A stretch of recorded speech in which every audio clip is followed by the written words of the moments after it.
wabarakatuh.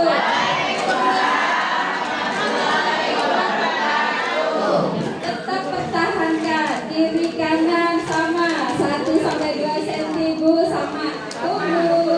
Tetap tersenyum. Sampai berapa menit? Sampai Ibu tiba-tiba pengen tertawa.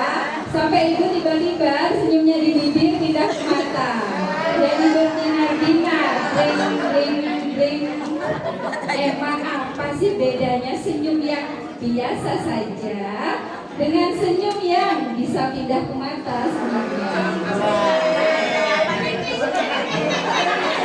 Rasanya beda Bu? Iya, jadi Bu, kalau menurut penelitian, nah ini kita bicara ilmiah ya Bu ya. Di tubuh kita itu Allah kasih yang namanya hormon bahagia.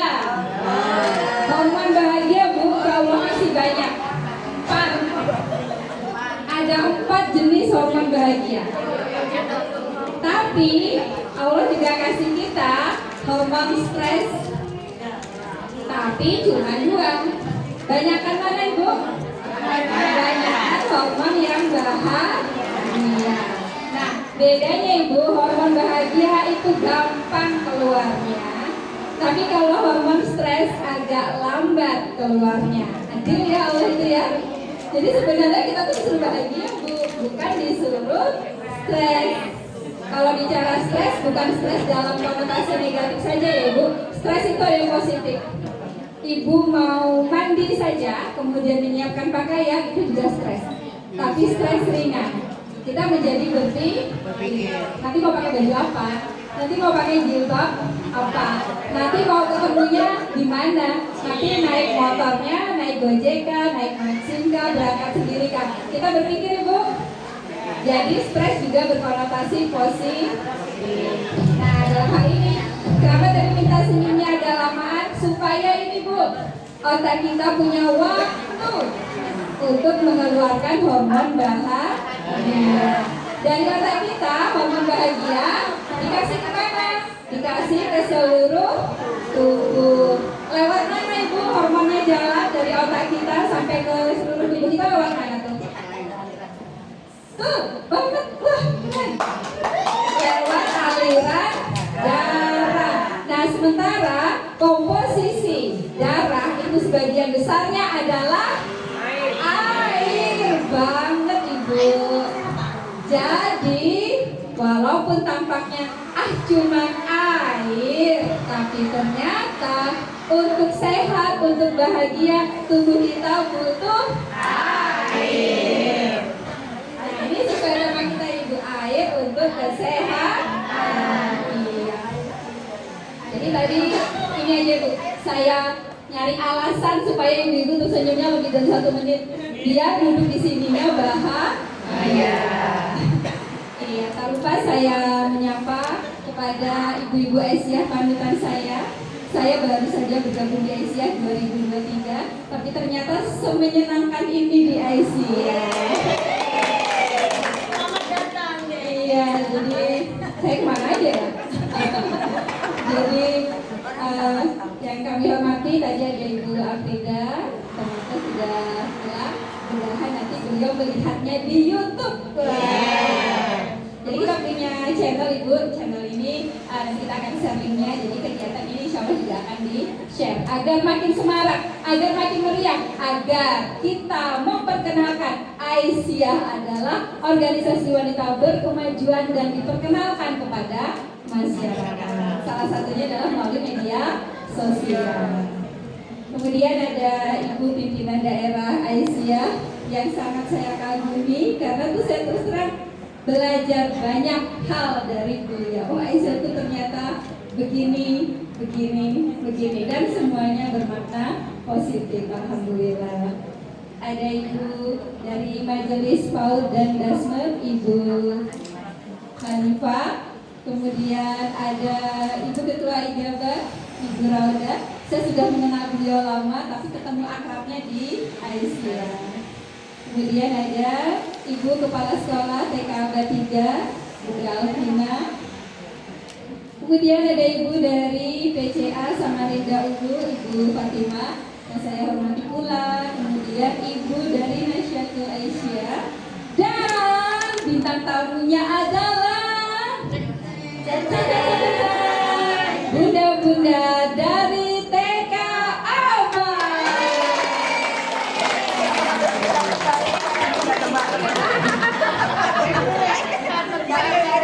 Ya, kenapa tepuk tangan bikin kita bahagia padahal cuma tepuk tangan? Ternyata ibu ini Allah kasih rahasia juga. Jadi tangan kita itu kayak akan ujung syaraf. Banyak sekali ujung syaraf di ujung tangan kita. Makanya tangan kita itu kita bisa merasakan panas, dingin, tajam, halus, kasar, lembut, dan lain-lain itu karena banyak ujung syaraf. Ketika kita bertepuk tangan kan pasti dua ya, mungkin tepuk sendirian, ya. Berdua ini berarti mengaktifkan ujung saraf dan ada otot dan tulang di jari tangan kita, dan ini mengirimkan sinyal ke otak bahwa kita nanti akan langsung membuka mata. Gak ada orang tepuk tangan sambil pinjem mata ibu, sambil ngantuk-ngantuk, iya tepuk tangan. Agak seru ya. Jadi ibu di TK itu seru karena ketika mengajak anak-anak bertepuk tangan itu sebenarnya kita sudah mengaktifkan saraf dan yang ada di otak anak. Makanya di TK itu serunya bernyanyi, itu menstimulasi pendengaran, auditori. Di telinga kita juga ada sensor untuk mendengar, menerima rangsa.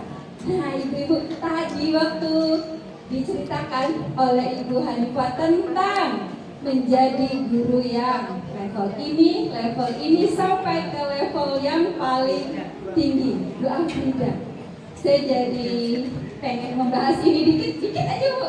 Jadi gini, manusia ini seperti ini kan memang sudah dipersiapkan Allah dengan segala perangkatnya, dengan segala atribut yang melekat. Jadi kita tuh udah seperti ini, punya pikiran, punya perasaan, bisa bad mood, juga bisa good mood, bisa moodnya baik, bisa moodnya buruk. Tapi ternyata kalau jadi guru TK kita nggak punya pilihan, harus selalu dalam milih yang good mood. Capek gak sih? Moodnya itu, moodnya harus baik terus. Kayaknya mana ya? Lagi bete di rumah, lagi banyak masalah kok dipaksa senyum. Lagi banyak masalah kok dipaksa bahagia di sekolah. Saya ceritain nih Bu, ada hack. Kalau kita tuh di media sosial itu jalan potong, jalan pintas. Kalau ibu lagi misalnya mau kesini tadi pagi, kalau ibu sudah meniatkan saya mau hadir jam 9, maka ibu kalau misalnya pas itu lagi baring-baring, lagi cucian-cucian, lagi setrika-setrikaan, terus melihat jam, nanggung dikit lagi, tinggal 2. Anak-anak belum mandi, nanggung. Masaknya belum selesai, nanggung. Akhirnya nanti aja deh berangkatnya. Suka gitu kan Bu? Saya beritahu rahasianya ibu, otak kita tuh hebat. Jadi di otak kita ibu ada bagian namanya prefrontal cortex. Jadi kalau kita belajar tentang narkoba, tentang perilaku anak yang negatif itu kita pasti akan bahas itu, karena memang di situ tempatnya. Iya, betul ibu. Kebiasaan, habit, perilaku itu semua disimpan, diatur oleh yang namanya prefrontal cortex. Itu di otak kita ibu, itu fungsinya paling tinggi. Makanya sering disebut sebagai fungsi luhur, otak bijaksana, otak benar salah, otak baik buruk, otak moral. Tapi intinya Bu, otak kita tuh netral. Netralnya sesuai perintah. Ibu perintahin apa ke dia, otak kita akan bantu. Misal, saya besok mau berangkat, capek nggak capek, saya akan berangkat. Apapun yang terjadi, saya akan berangkat. Apapun nanti, mau hujan, mau panas, saya akan berangkat. Itu apa itu? Niat kan? Niat itu disimpan oleh otak kita. Baik, ibu berniat, niatnya sudah disimpan sampai besok pagi tidur. Dan ketika ibu bangun, dalam waktu kurang dari 1 menit, Ibu harus langsung kerjakan niatnya. Kenapa nunggu 1 menit, Ibu? Karena otak kita nanti ngasih data. Misal, bentaran lah, kan kemarin gak bisa tidur. Bentaran lah, kan masih capek. Bentaran, kan masih hujan. Sebentar, kan masih belum nyiapin anak-anak. Otak kita selalu ngasih data kan, Bu? Selalu ngasih data terus kan? Mau ke sini pasti otak kita ngasih data. Yakin mau ke situ, ini liburan. Yakin mau dateng, padahal liburan masih segudang. Banyak pikiran. Betul, Ibu? Betul. Karena memang tugasnya. Memang tugas otak adalah memberi data. Kenangan masa lalu. Dulu waktu saya lewat jalan ini saya pernah jatuh. Maka apa, Bu? Ketika lewat jalan itu otak kita sudah ngasih data. Dulu pernah jatuh. Maka Ibu akan hati waspada. Emang tugasnya. Nah, cuman data yang diberikan oleh otak kita pertimbangkan. Bener juga ya. Kayaknya beneran masih lama, masih 1 jam lagi. Bener juga ya, kayaknya cucian lebih penting. Berarti kita sempat memproses, menganalisa. Jadi Ibu, kalau udah niat, jangan pakai lama, langsung bangun. Jangan sampai otak kita memberi data. Kalau memberi data, Ibu akan mundur. Mau ke sekolah, niat. Hari ini saya akan bergembira dan tersenyum. Baru masuk pagar sudah ada anak yang berantem. Hilang, Bu, moodnya.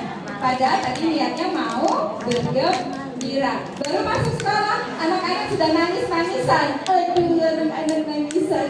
Padahal niatnya di rumah akan bergembira.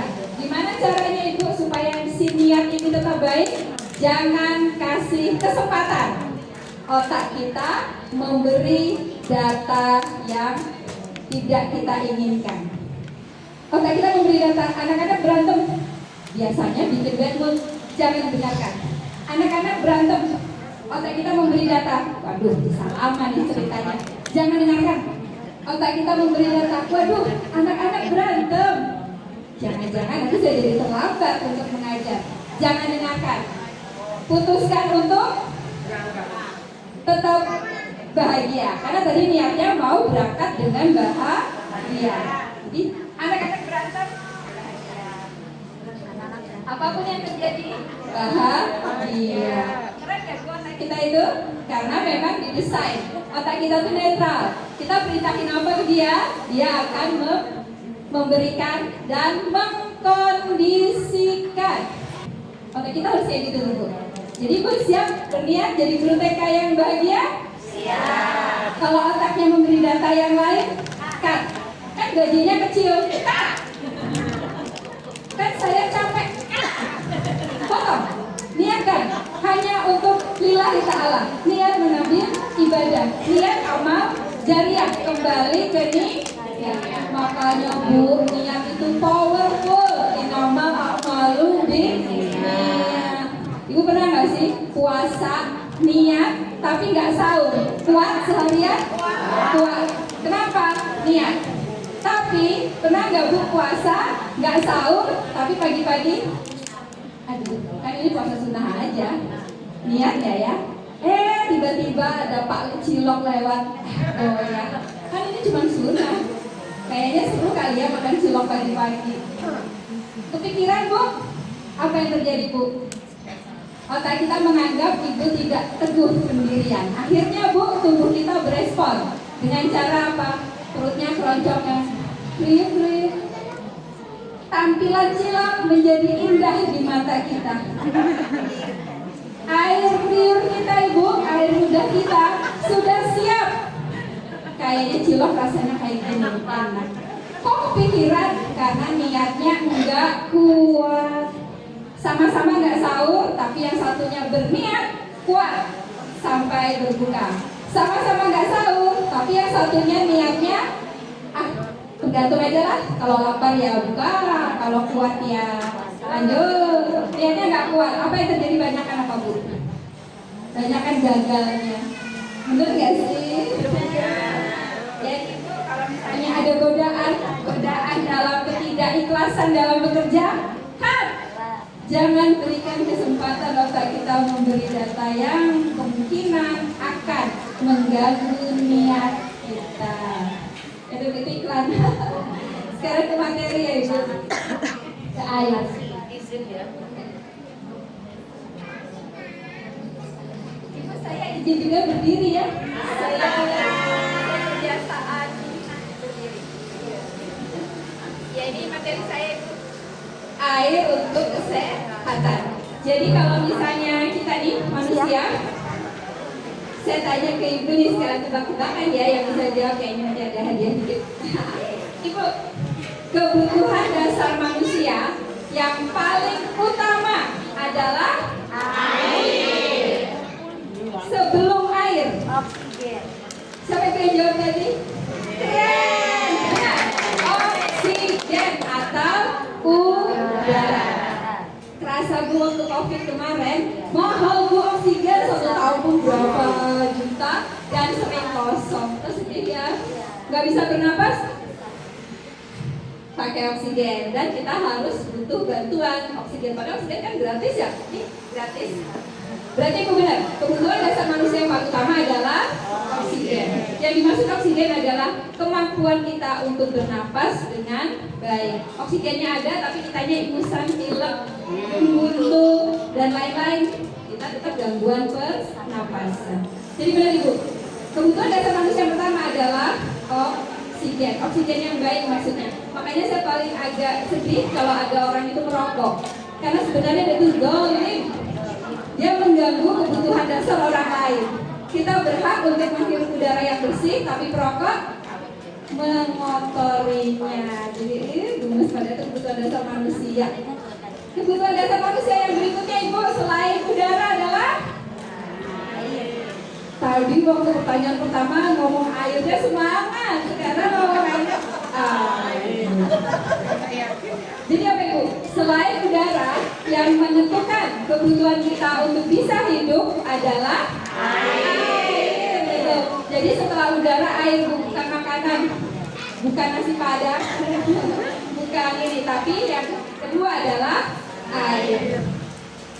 Ibu-ibu, air itu tidak bisa disimpan.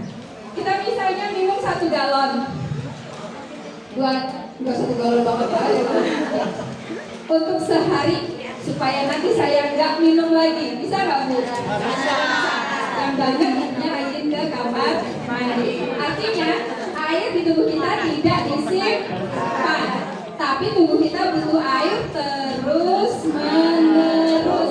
Jadi apa solusinya? Tubuh nggak simpan air, maka Ibu harus minum dengan teratur dan cukup. Kata kuncinya Bu, cukup. Kenapa harus cukup? Karena kita harus hidup dengan sempurna. Maksudnya sempurna adalah bisa melakukan kegiatan tanpa sakit, bisa melakukan kegiatan tanpa merasa ada gangguan kesehatan. Jadi kita membutuhkan air.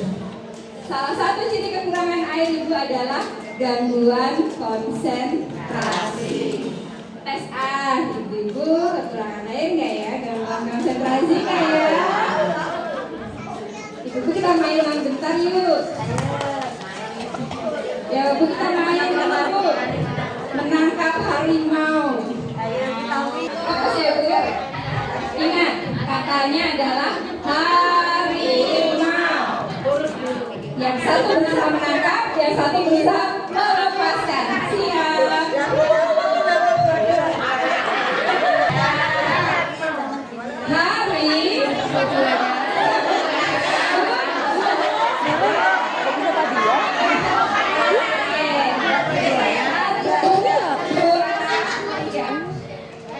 Hari Sabtu, harimau.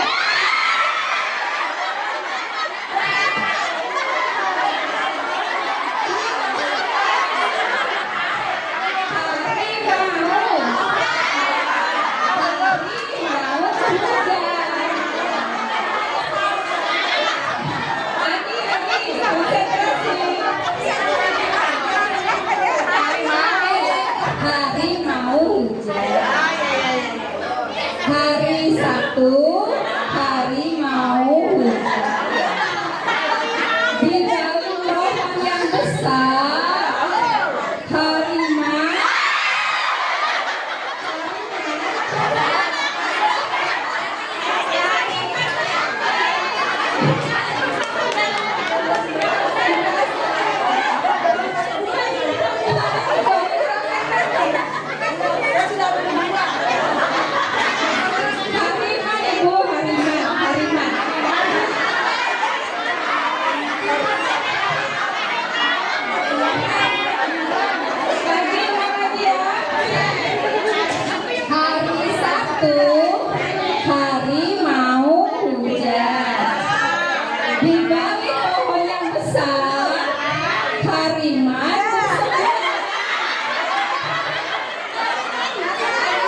Hari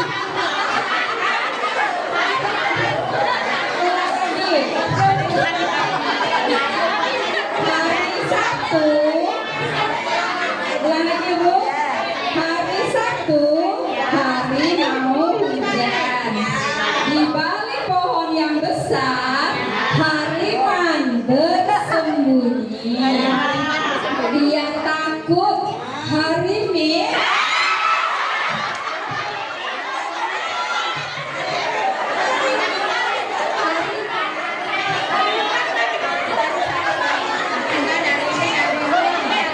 Ini saudara loh, hariman dan hariman. Adik. Ulang ya. Konsentrasi. Hari Sabtu, hari mau hujan. Di balik pohon yang besar, hariman bersembunyi. Ia takut hari Minggu saudaranya tidak bisa menemukannya. Tiba-tiba si hari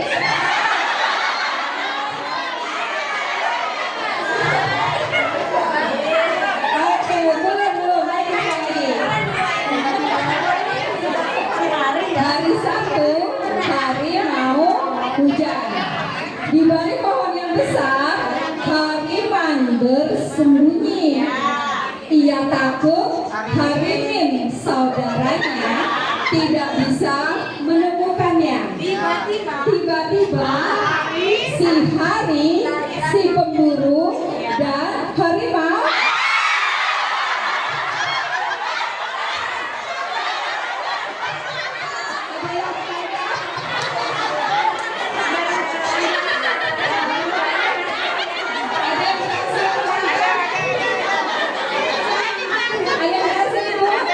terbiasa lama ketemu orang belum ketemu tatap mata dari jauh kita udah senyum foto mantis karena terbiasa. Jadi dibiasakan bergembira. Nah ini Bu, ada seseorang yang namanya Abraham Maslow. Dia mengatakan Ibu, teori kebutuhan dasar manusia yang paling pertama adalah kebutuhan fisik. Kebutuhan fisik yang utama adalah kebutuhan oksigen atau bernapas dan kebutuhan cairan. Di sini, kebutuhan dasar utama manusia untuk bisa sehat yang pertama adalah udara, yang kedua adalah air, yang ketiga adalah makanan. Betul Ibu, ini adalah kebutuhan dasar manusia. Tapi kita sekarang berfokus adalah kebutuhan air. Ayat-ayat di Al-Quran yang membahas tentang air itu banyak. Air hujan, air laut, air sungai. Jadi air banyak dibahas. Tapi yang kita maksud di sini adalah air yang berhubungan dengan tubuh kita. Itu ada di surah Al-Anbiya ayat 30. Kita ambil ininya Ibu. Dan kami jadikan segala sesuatu yang hidup berasal dari air. Jadi kalau kita dalam makhluk hidup, maka kita harus nggak boleh sunnah Bu, wajib untuk mengkonsumsi air. Nah kalau kita sudah bisa dapat banyak air, kita ditanya Ibu sama Allah, mengapa mereka tidak beriman? Jadi Allah itu udah kasih rezeki berupa air dan kita tinggal memanfaatkan. Dan Allah tanya, saya sudah kasih air untuk hidupmu, maka kamu harus beriman. Next. Ini tubuh kita Bu. Tubuh kita sebagian besar terdiri dari air. 70-80% manusia terdiri dari air. Ibu, air dan lemak itu temenan atau enggak Bu? Kayak air dan minyak. Kalau disatuin gak jodoh ya. Dia akan berpisah. Jadi Ibu, kalau tubuh kita banyak lemak, maka kandungan air yang sebenarnya di tubuh kita itu lebih sedikit. Jadi makanya ibu-ibu yang lemaknya lebih banyak harus banyak meminum air. Itu tipsnya Ibu. Jadi kalau di rumah sakit kita lihat kondisi pasiennya, kalau dia beratnya lebih, dia kita prioritaskan untuk diberi cairan. cairan. Otak manusia Bu, walaupun kecil, otak kita kan segini aja nih. Yang keras ini Bu, tulang. Sebenarnya ada di dalamnya. Itu isinya sebagian besar adalah air. Jadi Bu, kalau itu kekurangan cairan, maka otak kita akan berkurang fungsinya. Makanya Ibu, kalau kita kekurangan air, kita jadi ngantukan Ibu.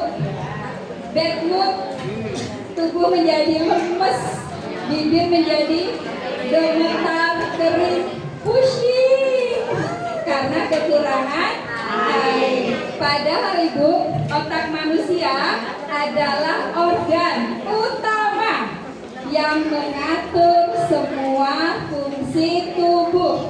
Ibu bisa lapar, yang mengatur adalah otak. Ibu kenyang, yang mengatur adalah otak. Kita bisa bernapas, itu yang mengatur adalah otak. Jadi Ibu jangan biarkan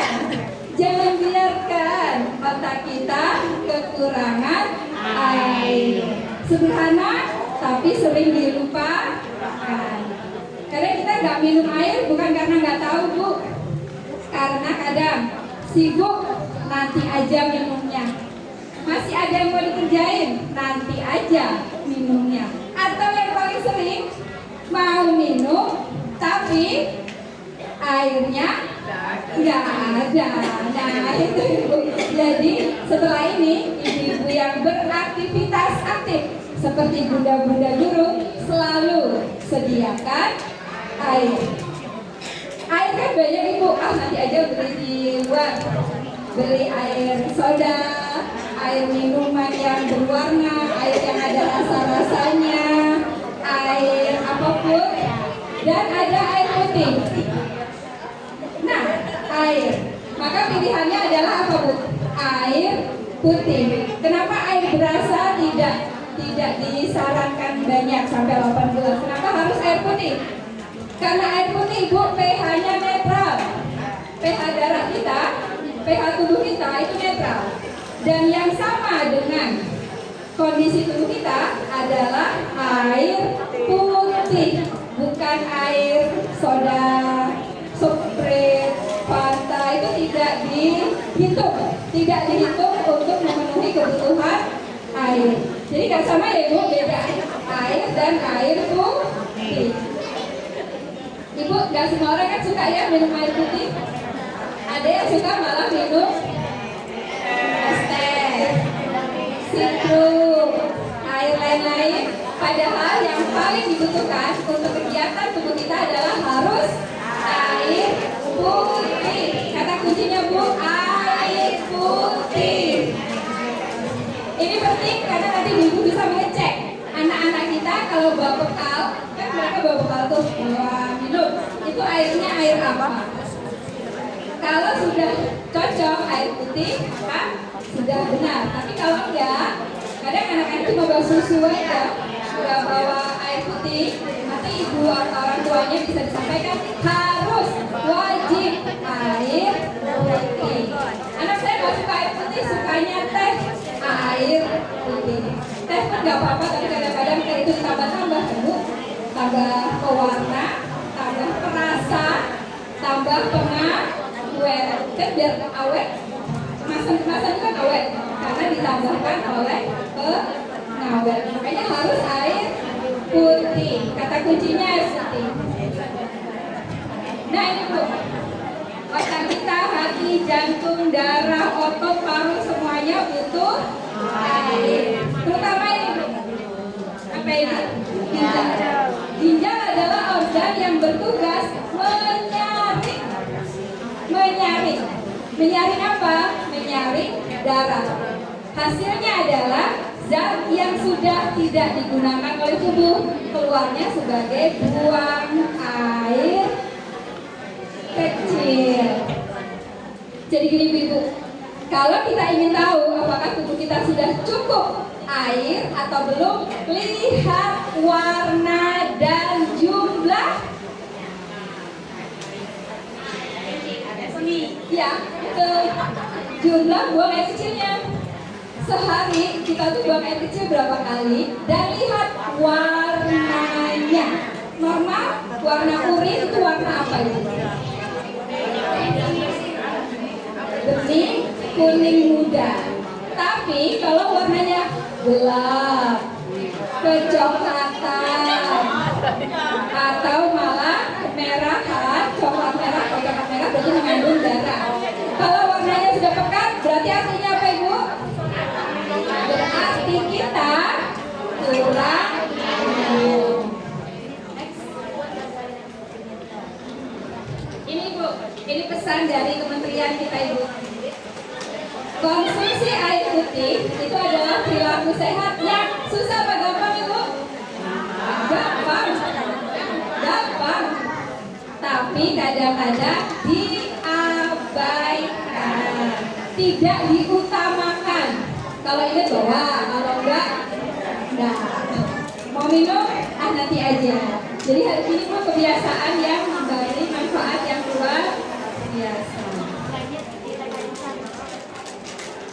Manfaat air Ibu, yang pertama mengatur suhu tubuh. Nah ini kata kuncinya Ibu. Kalau kita demam, suhu tubuhnya naik, maka pertolongan pertama orang demam adalah air. Betul, air dulu. Air. Pertolongan untuk orang demam adalah air. Walaupun dia tampaknya tidak haus, walaupun tampaknya dia tidak banyak berkeringat, tapi orang demam kebutuhan airnya meningkat. Jadi orang demam itu butuh air. Ini pertolongan yang penting Ibu. Karena sering ibu kalau anaknya demam langsung apa Bu? Langsung kompres dan obat. Betul, ini yang sering terjadi. Kita langsung buru-buru memberikan obat pengurus panas. Tapi obatnya ini kan masuk ke tubuh. Di dalam tubuh obatnya kan beredar.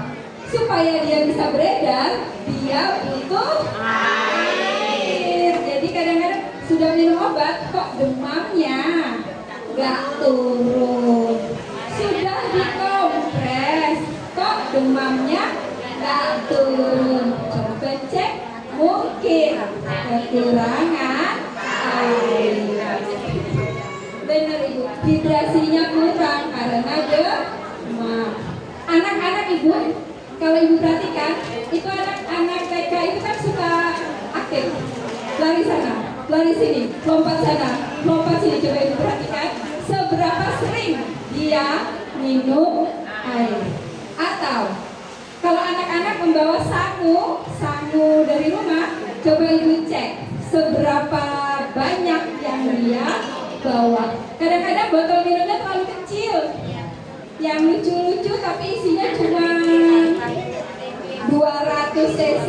200 cc mah satu gelas aja sebenarnya. Coba kalau kita segini ini berapa? Iya, ini satu gelas sebenarnya 200-an. Kalau anak-anak TK yang di bawah pengawasan Ibu terlalu sedikit membawanya, maka Ibu sampaikan ke orang tuanya untuk menambah atau sekolah menyediakan air. Jadi anak-anak tinggal isi ulang. Masalah. Keren Ibu, sekolah yang menyediakan air adalah sekolah yang sayang dan ramah anak. Siap menjaga kesehatan. Karena air itu penting. Dan selalu ingatkan anak-anak kita untuk minum Ibu. Habis main, habis jam istirahat, anak-anak minum, baca doa dulu tentunya. Ingatkan anak-anak untuk tetap minum. Anak-anak kan sering lupa, gak usah anak-anak ya, saya juga ada sering lupa. Nah ini juga kita Ibu untuk memperhatikan kebutuhan air. Fungsi air selain untuk nutrisi, jadi Ibu kalau kita kan makan nih, makan nasi padang, makan nasi pecel, makan daging, makan apapun, itu kan dibutuhkan oleh tubuh nutrisinya. Ada protein, ada karbohidrat, ada vitamin, ada mineral. Itu kan kita makan ya Bu. Tapi dia butuh air untuk bisa diedarkan ke seluruh tubuh.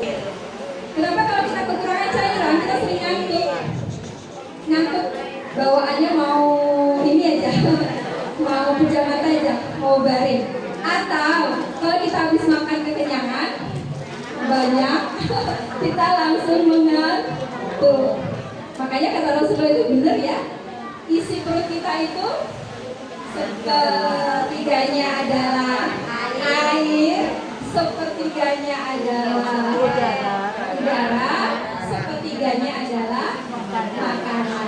Kok disisain untuk air? Karena memang air itu meningkatkan fungsi. Kita makan, kalau nggak ada air, maka zat gizinya tidak ada yang mengedarkan. Kita bernapas ini, Bu. Menghirup oksigen, kan masuk ke dalam paru-paru. Dari paru-paru, dia diberikan ke jantung. Oleh jantung, dia diedarkan ke seluruh tubuh. Nah, darah, sebagian besar kandungannya adalah air. Jadi, kadang-kadang kita merasa sesak, tidak bernapas dengan lega, mungkin bukan oksigennya yang kurang. Mungkin kita kurang minum. Kita menguap, Ibu.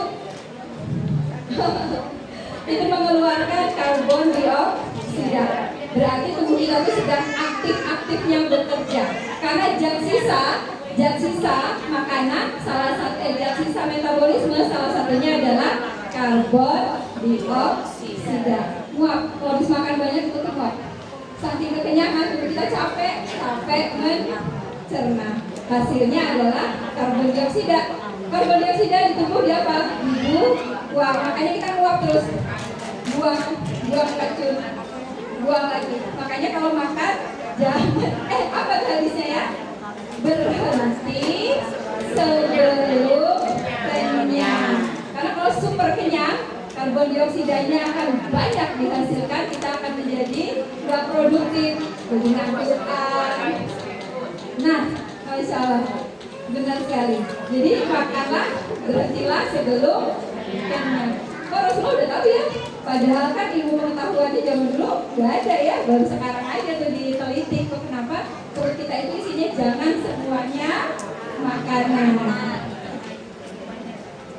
Nah ini ya, semua kegiatan tubuh membutuhkan air. Ibu, ada yang rajin ganti oli? Kalau punya kendaraan? Atau mau lupa mengganti? Kalau olinya kurang, pasti motornya bunyi, Bu. Sendi-sendi kita ini, Bu. Sendi kita tuh paling banyak di jari tangan dan di kaki. Jari kita ini banyak sekali sendi-sendinya. Supaya bisa bergerak ini, Bu, bisa menggenggam, bisa menulis, bisa pokoknya apapun yang membutuhkan gerak sendi. Antara sendi satu dengan sendi lainnya itu ada yang namanya cairan sendi. Kalau di motor namanya oli, kalau di mobil namanya oli. Jadi kalau kita suka ngilu-ngilu, apa ini pegel-pegel, suka semutan, atau nggak enak, jangan-jangan kita kekurangan air. Jadi air ini sangat penting ya Ibu, nggak cuma ada di organ yang besar-besar, bahkan di sendi-sendi kita membutuhkan air. Makanya waktu terbaik minum air adalah saat bangun tidur. Bener lagunya diganti. Bangun tidur, terus iya. Minum air pagi hari ada keuntungannya Ibu. Keuntungannya adalah kita kan belum ngapa-ngapain. Padahal sehari itu minimal 18 rata-rata. Kalau kita minumnya siang, kita merasa di 18 dari siang, nanti kayaknya susah. Tapi kalau minumnya mulai pagi, jauh lebih mudah untuk memenuhi kebutuhan 18 dari pagi.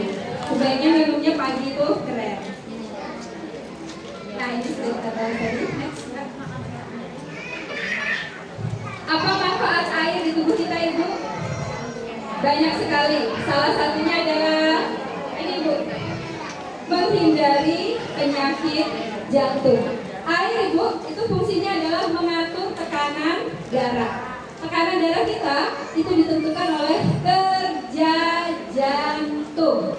Jadi Jantung kita itu adalah organ yang nggak pernah cuti, nggak pernah berhenti sejak kita di dalam kandungan sampai nanti di akhir hayat. Coba Bu, kalau jantungnya cuti bentaran, kita henti jantung, kita langsung dikompres jantung paru. Jantung nggak boleh berhenti, nggak boleh istirahat. Tapi organ lain bisa istirahat. Misalnya kalau kita puasa, perutnya kosong, khususnya tidak mencerna makanan. Kalau kita tidur nggak mau bergerak, berarti otot kita istirahat. Terus kemudian misalnya tulang-tulang kita diam saja, dia bisa istirahat atau kerjanya berkurang. Tapi kalau jantung, Bu, jangan pernah biarkan dia istirahat, Bu, sampai nanti saatnya. Caranya Ibu sayangi jantungnya. Caranya dengan memenuhi kebutuhan air. Ibu ibaratkan jantung kita tuh pompa yang mendorong darah. Jantung kita tuh di sebelah kiri, hanya segini Bu besarnya, segenggaman tangan kita. Jantung kita sekitar itu besarnya, kecil ya Bu. Padahal tubuh kita, Bu, luas, dari kepala, tangan, perut sampai ke kaki kan lebar, tapi pompanya cuma segini, kecil aja. Pompanya segini, tapi kebutuhannya banyak. Maka dia sekali pompa, luk, darah dipompa ke seluruh tubuh. Bayangin Ibu, kalau airnya sedikit, jantung kita akan bekerja lebih keras, karena dia harus mendorong. Misalnya kita lagi buka air keran kecil, kan cuman dikit, tapi kalau kita kencengin, terus gitu ya. Jantung kita juga gitu Ibu, butuh air untuk bisa bekerja. Ini sering terlupakan, karena kita nggak tahu kenapa sih kita harus minum air. Kenapa kita nggak minum yang saya maksud tadi ya Bu? Bukan air pengganti. Air pengganti maksudnya air tadi, rasa tadi. Kan saya sudah minum 8 gelas, tapi bukan air putih. Soalnya anak-anak zaman sekarang Ibu, terutama anak-anak, soalnya anak saya juga remaja, itu kalau kita makan di warung makan, coba kalau ditanya minumnya apa? Es teh. Minumnya apa? Walaupun ada air putihnya, tapi memang yang dimaksud kebutuhan air ini adalah air putih. Nah, apakah dingin? Apakah panas? Nah, itu pertanyaannya. Iya, berarti sebenarnya secara konsep air panas nanti akan jadi hangat. Kalaupun kita minum, nanti suhunya akan netral, karena tubuh kita ini sudah ada setting point suhu. Bu, suhu kita tuh hangat atau dingin Bu sebenarnya? Coba tes. Kalau ibu duduk di kursi, terus ibu berdiri, pegang kursinya, hangat, panas, itu artinya tubuh kita aslinya memiliki suhunya sekitar 36 sampai 37. Jadi air yang baik adalah air yang sesuai dengan tubuh kita. Ibu minum air dingin, toh nanti dalam perut dia jadi hangat. Minum air panas, dalam perut juga nanti akan menjadi hangat nih, sesuai dengan suhu tubuh kita. Tapi Bu, ada proses tambahan. Nah, kalau minum air dingin Bu, tubuh kita kan menghangatkan supaya suhunya sama. Efek dingin Bu, itu pembuluh darah mengecil, namanya vasokonstriksi. Efek hangat itu pembuluh darah melebar, namanya vasodilatasi. Makanya kalau kita kedinginan Bu, dingin itu kan pembuluh darahnya mengecil.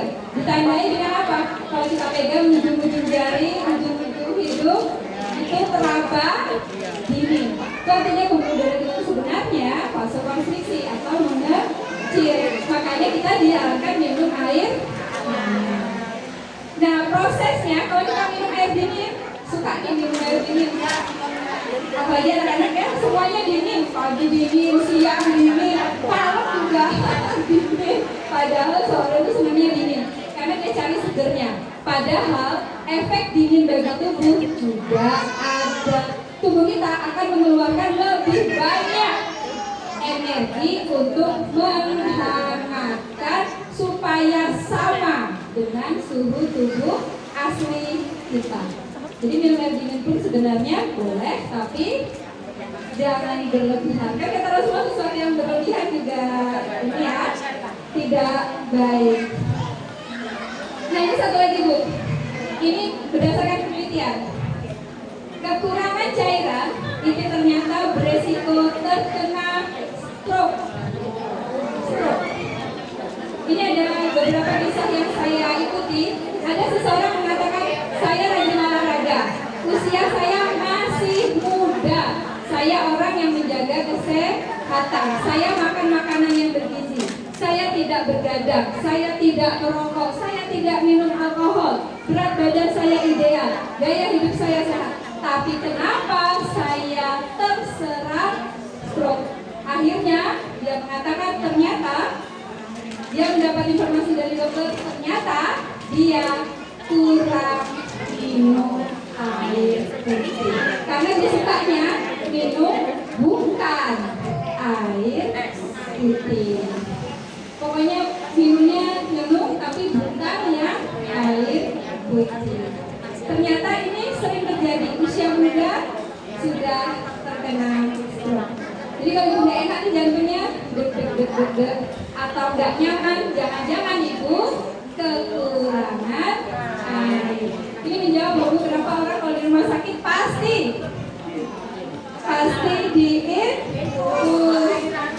Padahal ada gunanya nih dengan cairan sakitnya, sakit hipertensi, patah tulang, kecuali diare, muntah, dan seterusnya perdarahan itu baru diinfus.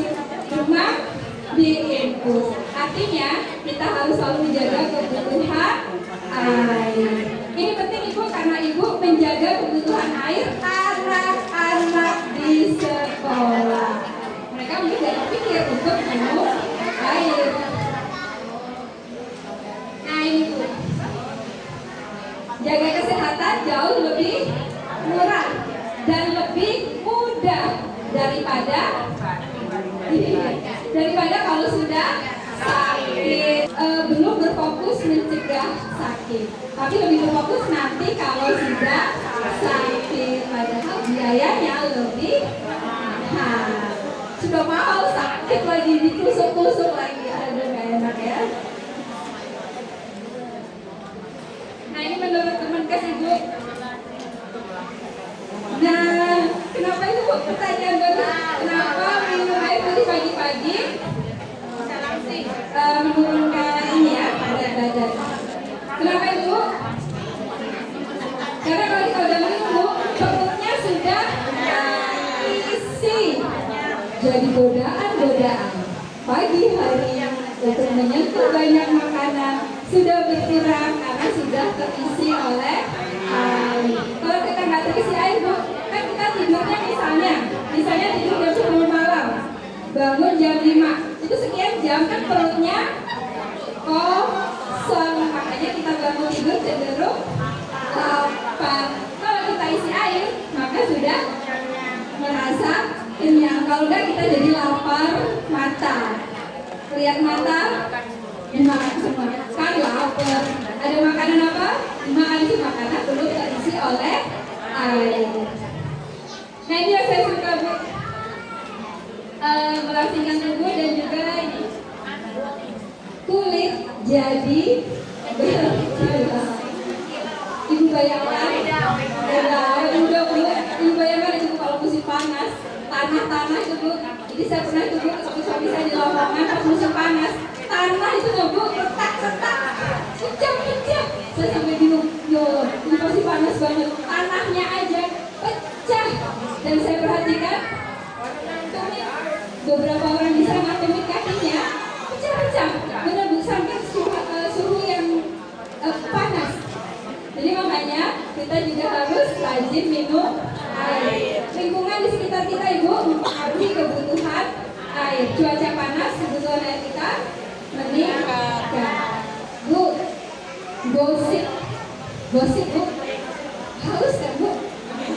Ngomong si A begini, si B begitu. Bu, gosip A, gosip B ini kan ngomong Bu. Ketika ngomong kita sebenarnya membuang air. Kita kehilangan cairan melalui bicara. Coba Ibu lihat di kaca. Ibu napas depan kaca. Kan ada embun-embunnya. Berarti sebenarnya kita bernapas saja kita membuang air. Berbicara membuang air. Masak depan kompor berkeringat kita membuang air. Nah ini air yang nggak kelihatan ya Bu, bernapas ini nggak kelihatan, berbicara nggak kelihatan. Yang kelihatan adalah buang air kecil dan berkeringat. Jadi kalau misalnya kita merasa cuacanya adem, nggak panas, kita langsung merasa nggak haus, itu sebenarnya kita tetap butuh air. Karena kan kita nggak mungkin Bu musim dingin nggak bernapas. Padahal sebenarnya kita selalu mengeluarkan air melalui pernapasan. Penting ya Ibu? Makin penting ya Bu air? Sepele ya? Hanya air. Tapi beberapa orang mengalami gangguan kesehatan gara-gara air. Nah sekarang sebenarnya berapa sih kebutuhan air kita ini? Ini rata-rata ya Bu, rata-rata orang sehat. Kalau Ibu ada penyakit yang berhubungan dengan 1. ginjal, maka ini harus berkonsultasi ke dokter. Karena pasien-pasien gangguan ginjal, pasien-pasien gangguan jantung itu malah tidak boleh, benar, nggak boleh berlebihan, nggak boleh banyak minum air. Jadi artinya minum air itu baik, tapi tidak untuk semua orang. Kondisi tertentu mengharuskan dia membatasi air. Kita di mana Ibu? Sini ya? Di dewasa perempuan. Rata-rata 2 literan. 2 liter perempuan ini ya. Ini anak-anak. Anak-anak didik kita Ibu, anak-anak TK di usia berapa? Sini ya, 2 sampai 8. Ya kira-kira butuh 1.250. Gimana mengukurnya? Paling gampang memang kalau gelasnya itu sudah, kali ini kan terukur ya. Botol-botol itu sudah terukur. Atau botol minum anak kita tuh sudah ada tulisannya sekian mili. Nah sekarang nih Bu, ketika anak kebutuhan airnya lebih sedikit, ketika lansia kebutuhan air cairannya juga berkurang. Nah kita di sini. Ini kebutuhan air berdasarkan usia. Ada kebutuhan air berdasarkan berat badan. Ini adalah kebutuhan air berdasarkan berat badan. Nah, ini menurut Kemenkes. Menurut Kementerian Kesehatan. Kalau itu share materinya, sudah ada di laptopnya. Kita misalnya saya di 52, saya berarti inilah ya. Maka kebutuhan cairan saya 2,1 sampai 2,3 liter. Nah, ini tadi saya katakan dulu. Ini kan berat badan. Air dan lemak itu tidak terlalu akrab, tidak terlalu sinergi. Maksudnya, kalau kita punya berat badan yang lebih, kita malah disuruh minum air lebih banyak. Wah ini sampai beratnya ini ekstrim ya Bu, obesitas beratnya sampai 100.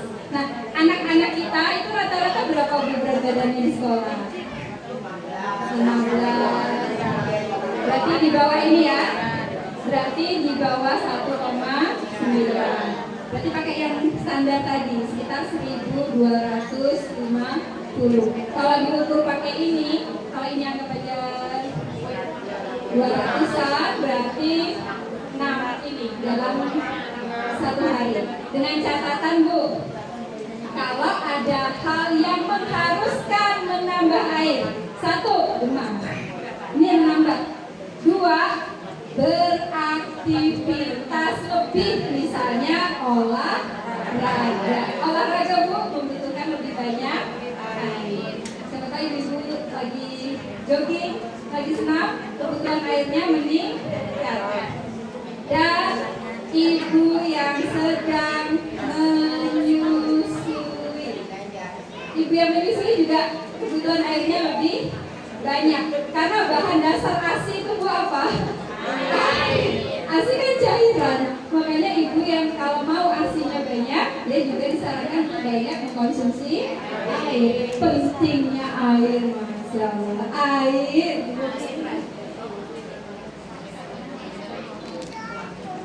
Kapan sih kita ini hamil, ibu menyusui, cuaca panas, demam, diare, muntah, itu kita butuh lebih banyak air. Satu lagi Bu, kalau kita stres Ibu, banyak pikiran, apa yang Ibu lakukan? Ada yang tidur, ada yang malah jadi doyan makan. Kalau kesel pesan malah lapar terus bawaannya. Ibu orang yang stres, misalnya banyak pikiran Bu, itu tubuh kita mengeluarkan hormon stres. Hormon stres ini yang dikeluarkan tubuh itu salah satunya namanya kortisol. Kortisol dan adrenalin. Adrenalin ini bikin jantung kita berdenyut lebih. Kayak itu kalau lagi jalan, terus tiba-tiba lagi banyak orang, terus tiba-tiba ada polisi lalu lintas di depan jalan. Langsung ingat di dompet gak ada SIM, di dompet gak ada STNK, KTP ketinggalan. Apa ini jatuh cinta? Padahal lagi stres dan jantungnya duk-duk-duk. Ibu butuh air. Supaya nggak butuhkan, minum dulu, baru cari KTP, cari SIM, cari STNK. Kalau ibu panik, ibu cemas, diam dulu, coba minum dulu, tenangkan dulu, dan ingat ibu bergeraknya lambat, minumnya pelan-pelan. Kalau stres minumnya jangan cepat-cepat ibu, karena stres itu tekanan nadi, duk-duk itu akan meningkat. Jadi semua diturunin, nadi diturunin, tekanan darah diturunin dengan cara ibu bergerak pelan, minum pelan, ngambil dompet pelan, ngambil HP pelan. Saya sudah menurunkan denyut jantung saya Pak. Tunggu ya, saya ambil dompet pelan-pelan, saya minum dulu pelan-pelan. Itu menurunkan ibu dudukan tadi. Tapi Bu, kalau ibu cepat-cepat, ada polisi, bapak ibu di mana? Bapak ibu di mana? Semuanya di mana? Ibu malah makin panik. Resep untuk mencegah kalau di panik ibu bergerak pelan, bernapas pelan, berbicara pelan, minum pelan-pelan, apapun pelan-pelan, makan pelan-pelan, gosok gigi pelan-pelan. Banyak loh pagi hari ibu stres. Ibu sering stres pagi hari? Bangun tidur yang diingat apa Bu? Hari ini ada ujian, hari ini ada laporan, hari ini ada penerimaan murid baru, hari ini akan kedatangan asesor, hari ini laporan deadline, langsung stres. Padahal baru bangun tidur. Ibu bangun dulu, bernapas pelan, bergerak pelan, berdoa pelan. Sudah mulai bagus karena menggosok gigi pelan, menyiapkan baju pelan. Pasti pertanyaannya gini, tapi terlambat. Makanya bangunnya lebih pagi, lebih awal. Sudah terlambat, sudah stres, ibu pasti bergerak lebih cepat. Bukannya hilang stresnya, malah nambah. Di jalan berusaha dulu. Gimana mau moodnya baik? Saya akan bergembira hari ini. Saya akan menemui anak saya dengan gembira. Saya akan mengajar dengan bahagia. Tapi di sininya bu, duk. Habis ngebut di jalan, habis ngejar waktu di jalan, habis bikin laporan ngebut, kan nggak jadi bahagia. Jadi intinya gitu Bu ya. Turunkan.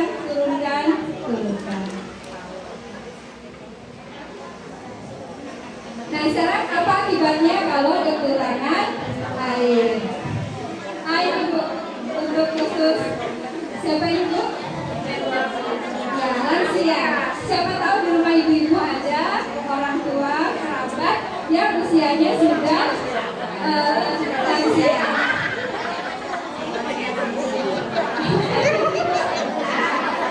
Lansia kebutuhannya lebih banyak apa lebih sedikit ibu dari orang usia biasa? Kenapa lansia lebih sedikit kebutuhan cairannya? Karena fungsi ginjalnya sudah turun. Lansia malah nggak boleh terlalu banyak air karena nanti ginjalnya nyaringnya berat, kan banyak yang harus disaring. Makanya lansia itu disarankan minumnya sedikit tapi sering. Jangan langsung banyak, nanti kasihan nih ginjalnya. Jadi ada pernah mengatakan gini, lebih baik saya rajin ke kamar mandi karena rajin minum daripada saya diinfus di rumah sakit gara-gara malas minum. Sama-sama mengambil kebutuhan cairan. Lansia memang nggak boleh kelebihan cairan karena ginjalnya fungsinya sudah berkurang. Nah ini tambahan aja Bu. Ini tambahan aja untuk mengatur apakah kita sudah cukup antara yang masuk dengan yang keluar. Kita kehilangan cairan melalui 1. Buang air kecil, 2. Buang air besar, 3. Keringat, 4 ini yang nggak kelihatan. Bernafas, berbicara. Ini adalah kehilangan cairan yang tidak terlihat. Namanya insensible water loss.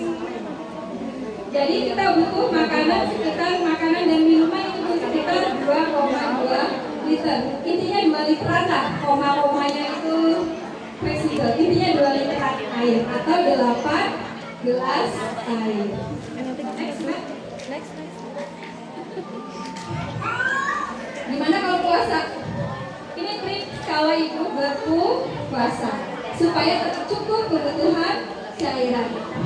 1 gelas setelah bangun sahur, pada saat bangun untuk sahur, 1 gelas setelah sahur, 1 gelas saat berbuka, 1 gelas saat sholat maghrib, 1 gelas setelah makan malam, setelah sholat isya dan setelah sholat tarawih. Ditutup dengan sebelum tidur. Jadi nggak ada alasan kita tidak minum karena sedang berpuasa.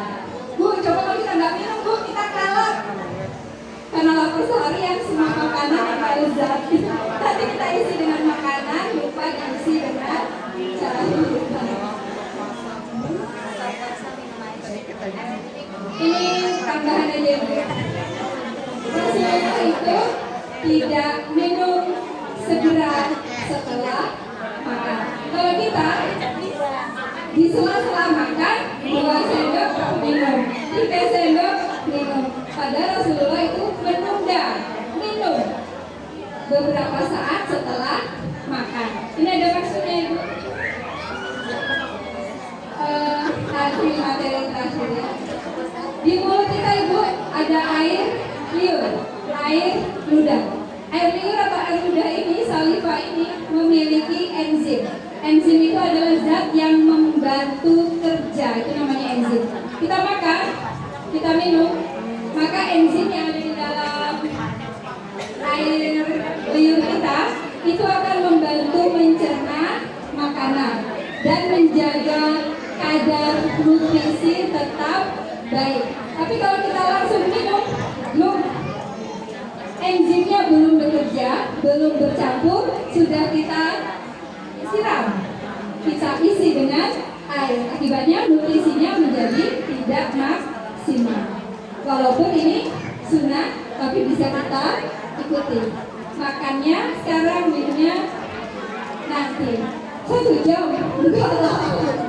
Sekitar 15 sampai 30 menit. Iya, gak apa-apa. Yang penting gak langsung minum yang banyak. Yang penting gak langsung minum.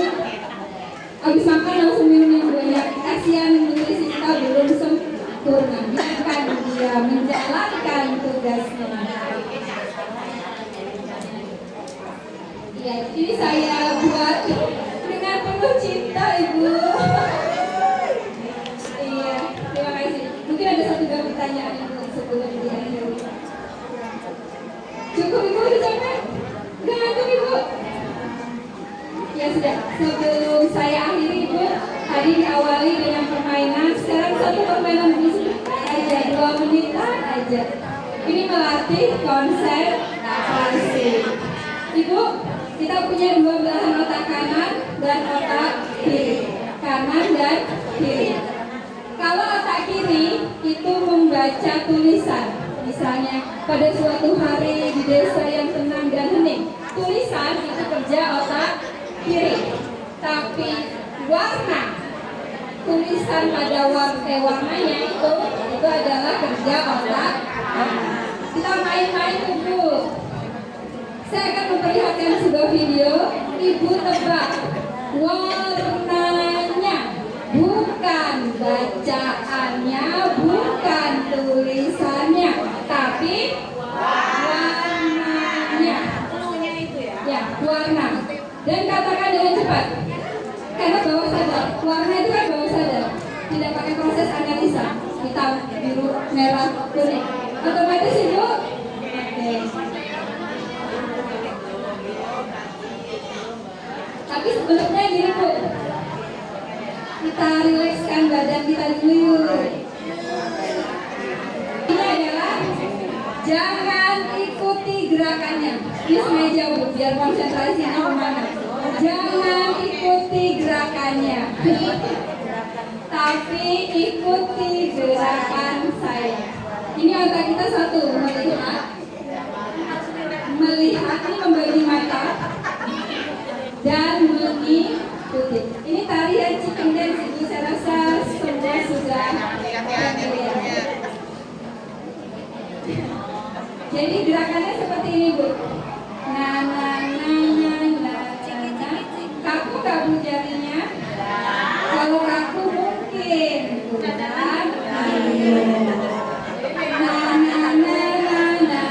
ini sendi tangan, sekarang sendi bahu.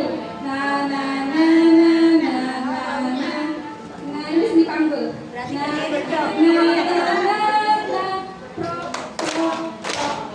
Ya, bakar.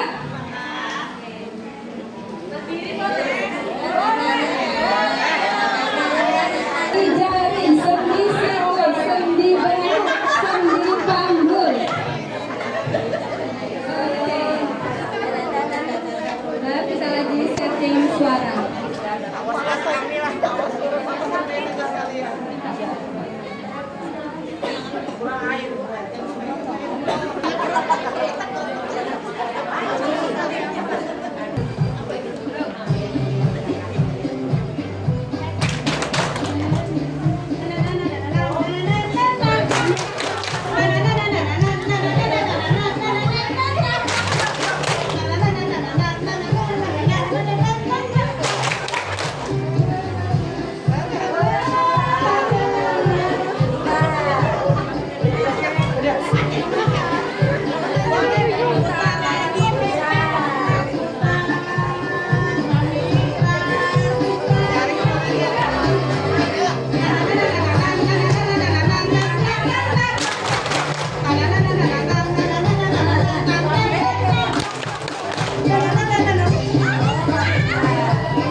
tulisannya merah tapi warnanya biru. Kenapa kalian cenderung membaca? Karena kita dominannya otak kiri. Tapi kalau orang dominan otak kanan, dia akan menyebut warnanya.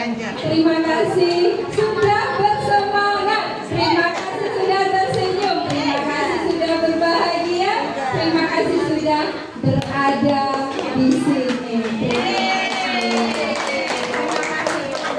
Ibu kurang lebihnya mohon maaf. Kalau ada salah-salah kata, hilaf kata itu murni dari saya. Kalaupun ada hal yang baik, itu semua ilmu Allah yang semoga menjadi amal jariah. Terima kasih Ibu. Setelah ini saya berikan ke MC.